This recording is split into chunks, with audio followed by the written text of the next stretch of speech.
Business Metrics, and today I have some startup advice for you. My biggest piece for you if you're starting a company is focus. And when I mean focus, I know you probably heard this from a lot of different people, but I mean have like laser focus. I got this advice from Brian Lee. He was one of the co-founders of LegalZoom, and I've always had the focus from him. I'm like, what do you mean by having laser focus? What he meant by that is you do one product or one service and you do it really well.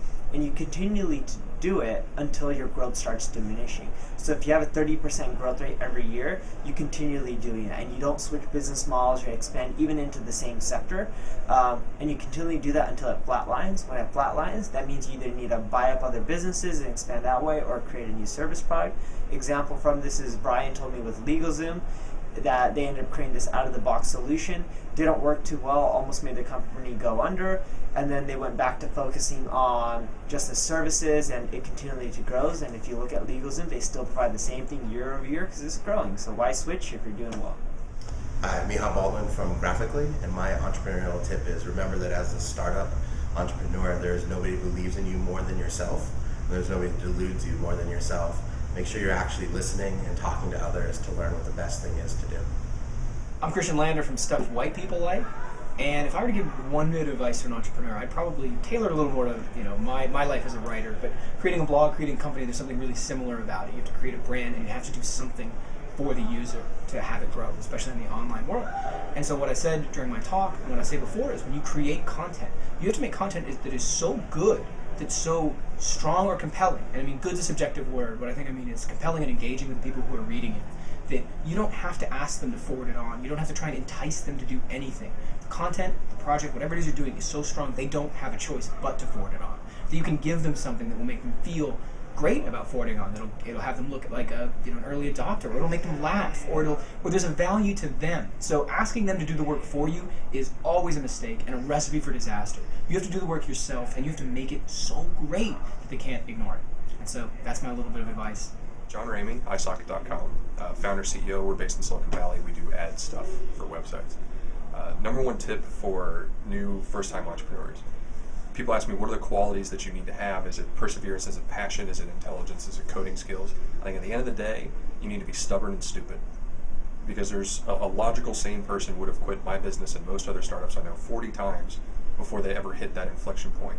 The point is you have to not be logical and sane. You have to be stubborn and stupid and stick with it. Hi, my name's Sloane Barent. You can find me on Twitter at Sloane, S-L-O-A-N-E. I blog at thecosmopolitan.com, and that's cause as in C-A-U-S-E, about cause-filled living. And so my advice to startups, and for people who are looking to maybe not be full social entrepreneurs but want to do something about giving back in their company, would be bake it in from the very beginning. So think about what your company does and the core competency and how you can tie that to something that might better society through partnership with a nonprofit or something else going on in your community. Do it from the very beginning, and then you won't have to worry about building it in later. Doug Hines, I'm the founder of Path Wrangler, which is an adventure travel web startup.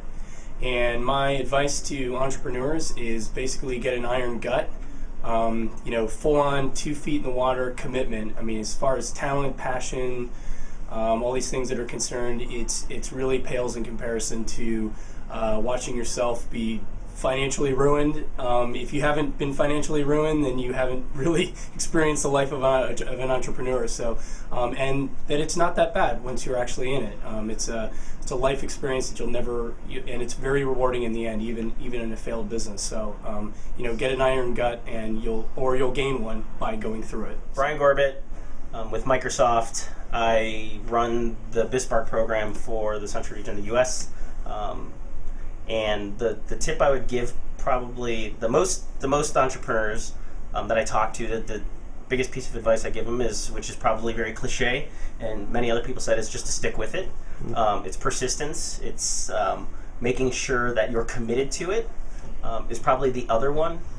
Hi, I'm Michael Ian Black. I'm Michael Showalter.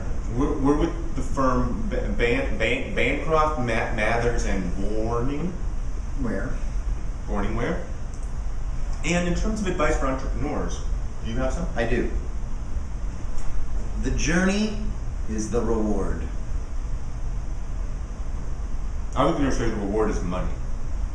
The reward is money. Don't be focused on the result. Be focused on the process. If you're going to focus on the result, do something where you make a lot of money.